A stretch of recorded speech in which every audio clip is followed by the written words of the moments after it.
नमस्कार पेंशनर्स मित्रों, हनुमान जयंती की आप सबको बहुत बहुत शुभकामनाएं और बधाई।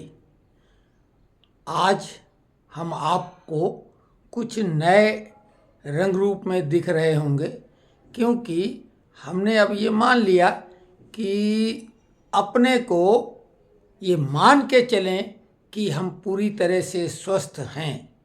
और ये तो हमने हमेशा कहा है कि व्यक्ति तन से जरूर जवान या बूढ़ा लगता है, लेकिन जरूरी नहीं कि जो जवान दिखता है वो जवान ही हो।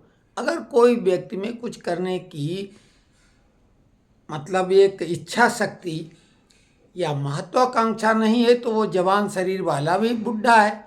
और अगर आपकी एज कितनी भी क्यों ना हो गई हो, आप में इच्छा शक्ति है कुछ करने की, कुछ कर दिखाने की, कुछ सीखने की, कुछ समझने की, तो आप बूढ़े नहीं हैं।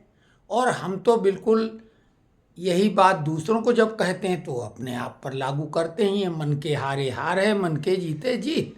तो खैर, अब रही बात कि आप जो भी कुछ करेंगे उसमें कुछ लोग कमियां ढूंढेंगे और आप कुछ भी ढीले ढाले ढंग से, गलत ढंग से करेंगे। जो आपके समर्थक हैं, जो आपके प्रशंसक हैं, वो समर्थन करेंगे। बिल्कुल हमारे साथ भी ऐसा हुआ। पिछले लगभग 2 महीने से हम जिस तरीके से शारीरिक रूप से दिक्कतें महसूस कर रहे थे, तो कई ऐसी दिक्कतें हमारे साथ वीडियो बनाने में भी आईं। हालांकि हमने लगभग कंटिन्यू किया, बीच में थोड़ा सा गैप 6-7 दिन का छोड़ दें तो उसमें कुछ गड़बड़ियां हमें मालूम था हो गई हैं, लेकिन फिर भी हमने जाने दिया और लोगों ने समर्थन किया।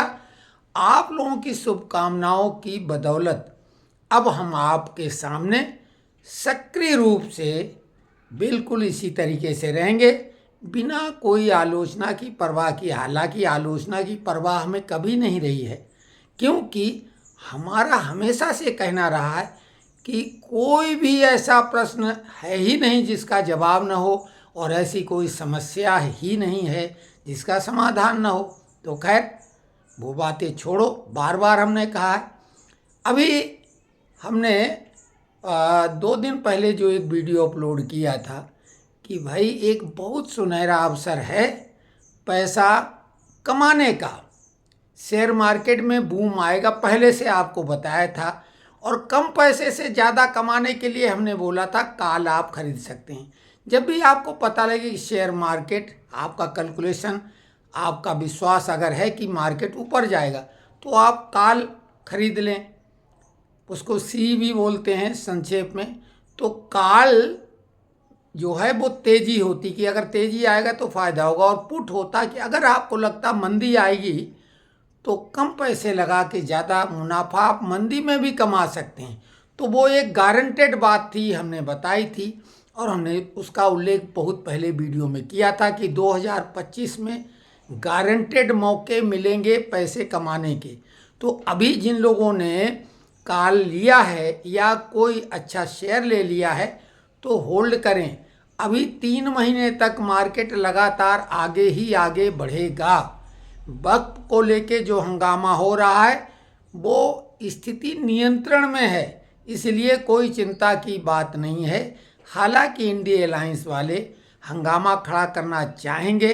मामला केवल वक्त का नहीं, वक्त को अब बहाना बनाएंगे, लेकिन जो तहब्बुर राणा प्रत्यर्पित करके यूएसए से लाया गया है, और उसमें अब जो यहाँ के देशद्रोही लोग हैं, बड़े बड़े लोग हैं, जो मोदी और शाह के दुश्मन हैं, उनके लपेटे में आने की पूरी संभावना है। अब भाजपा रियायत कर दे तो ये एक अलग बात है, क्योंकि मौका तो पहले से भी था। क्योंकि अजीज बर्नी ने आरएसएस की साजिश 26/11 ये पुस्तक लिखी, और उसमें तमाम कांग्रेसी दिग्गज, मदनी और तमाम मौलानाओं ने उसका विमोचन करवाया। तो अजीज बर्नी को पकड़ने की ज़रूरत थी। 3rd डिग्री इस्तेमाल करके, जो कि उन्होंने बाद में माफ़ी मांग के कहा यूपीए सरकार की वजह से हमने ये तथ्य इसमें लिखे। तो बर्नी को बोलना था कि भैया ये तथ्य किसने, सरकार कोई व्यक्ति तो नहीं है, आपको व्यक्ति विशेष के नाम बताने हैं। नहीं तो आपको जेल में डाला जाएगा झूठा प्रोपोगंडा करने के लिए। क्योंकि वो किताब पहली बार में 25,000 छापी गई थी। और याद होगा कि प्रयागराज में मस्जिद जहाँ की जाली नोट छापे जा रहे थे, फेक करेंसी बनाई जा रही थी, वहाँ वो किताबें मिली बहुत बड़ी संख्या में, बहुत बड़ी संख्या में वो किताबें मिली थी। आरएसएस की साजिश 26/11। तो आप अनुमान लगा लो कि वो कितना बड़ा षड्यंत्र था। मोदी का डायरेक्ट नाम था, तो ऐसे में अजीज बर्नी से ही कबुलवाया जा सकता था। महेश भट्ट उस विमोचन में था, उसका लड़का राहुल भट्ट वो भी शामिल था। उसने डेविड कोलमैन हेडली की मदद की थी रेकी कराने में। तो कुल मिला के भाजपा क्यों ढिलाई से काम करती रही, लेकिन जो किया वो किया। अब तो सीधे सीधे शिकंजा कसना चाहिए उस कंस्पिरेटर पर जिसने ये षड्यंत्र रचा था। आरएसएस यानी हिंदुओं को आतंकवादी घोषित करवाने के लिए सबसे बड़ा संगठन आरएसएस ही है। तो उन्होंने जो अजीज वर्नी ने कहा था कि यूपीए सरकार के दबाव में किया। यूपीए सरकार का मतलब कांग्रेस, और कांग्रेस का मतलब सोनिया और राहुल, इसमें तो कोई इनकार नहीं कर सकता। और किसी की औकात क्या, दिग्विजय सिंह तो एक छोटे से प्यादे।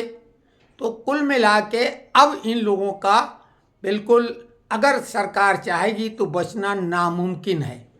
अब रही बात कि हमारे पे कमीशन के बारे में, अभी भी लोग तरह तरह की बातें करते हैं। कहीं से कुछ लिखा है उसका अर्थ का अनर्थ निकालते हैं, जैसे इससे पहले कुछ हुआ ही नहीं था।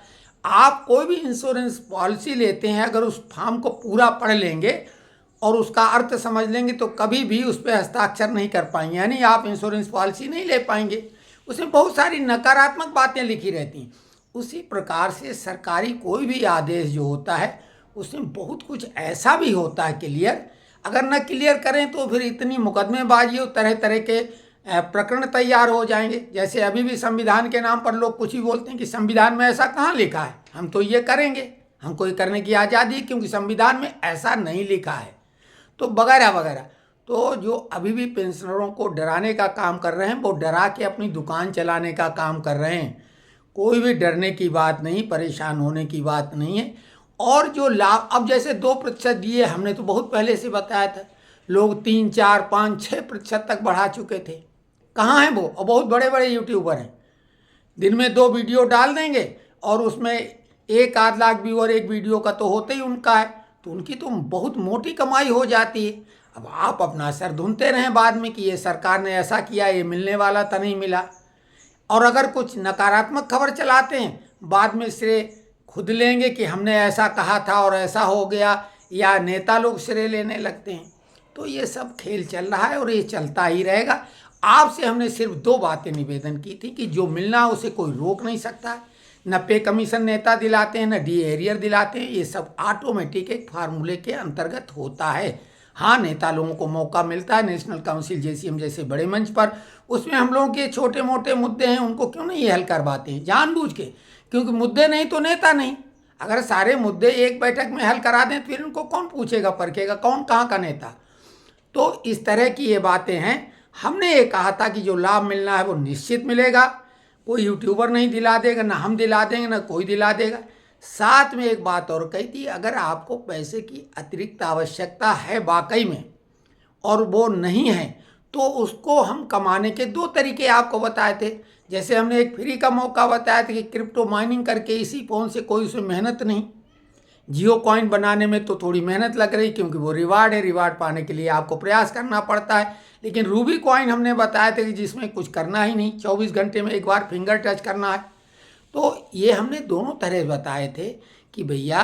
दूसरी बात, पैसे लगाने वाले में शेयर मार्केट के लिए हमने आपको बहुत पहले से कहा था कि 2025 में सोप सर आएंगे। एक तो ये मौका आ गया, लेकिन ये मौका आगे और भी आएगा, तब भी हम बताएंगे। लेकिन मौके रोज रोज नहीं आते, और हम किसी जिन्स का, किसी शेयर का खास का नाम लेके ये नहीं कि हम दलाली करें या एजेंट हैं, हम किसी के न तो एजेंट हैं न दलाल हैं, हम केवल आप लोगों के मित्र और सहयोगी हैं। कई लोग बहुत रिस्पेक्टिव ढंग से बात करते हैं, सम्मान देते हैं, बहुत अच्छी बात। ये उनके कमाल के संस्कार हैं, उनके माता पिता गुरुजनों की प्रशंसा है कि वो इतने संस्कारित हैं। लेकिन आप मित्रवत भले उम्र में छोटे हों, पेंशनर्स भाई भाई, आप हमको अपना मित्र या भाई मान सकते हैं, हम इतने से संतुष्ट हैं। लेकिन जो आलोचना करते हैं वो अकारण वाली, वो कहना क्या चाहते हैं? अरे भाई, कोई मुद्दे पे बात है। जैसे एक ने कहा आपको शोभा नहीं देता, हमने शेयर मार्केट को बोला था गारंटी से कि कल मौका है पैसा कमाने की। इसमें कौन सा गुना हमने कोई जुए की बात की थी, सट्टे की बात की थी, जिसका टीवी पे धड़ल्ले से जो तथाकथित देश के महानायक लोग हैं, क्रिकेट और फिल्म के, अन्य विभिन्न फील्डों के, वो जुए सट्टे का प्रचार करते हैं। हम ऐसा तो नहीं करते, हम तो उनको वो धिक्कारते हैं कि कोई नायक वायक नहीं, सब खलनायक हैं। जो जुए सट्टे, गुटखा, पान मसाला, शराब, इनका प्रचार करे वो काहे का नायक? निश्चित तौर से वो खलनायक है, भले उसे कोई भी सम्मान मिले, कोई वो नहीं। भाई सम्मान तो खरीदे जाते हैं, सरकार का भी काम ऐसे ही है। सरकार ने तो मुलायम सिंह को भी जो है पद्मश्री से विभूषित कर दिया, जो राम भक्तों का हत्यारा है, एक तरफ सरकार बोलती।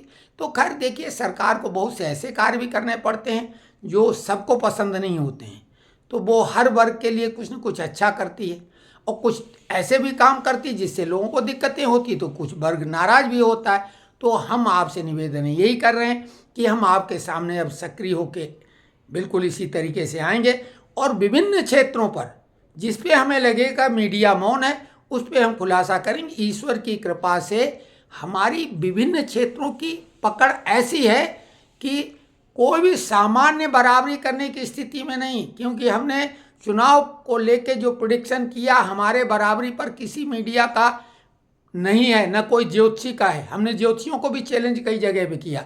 ये हमारी पुरानी आदत है कि हम चैलेंज दे के बात करते हैं, और इसीलिए सतर्क भी रहते हैं। इसलिए लालच, अगर हम लालच करें तो ये चैलेंज वाली स्थिति नहीं बन सकती। हमें इसमें ज़्यादा आनंद आता है कि हम लोगों की डंके की चोट पर बात करके मदद करते हैं।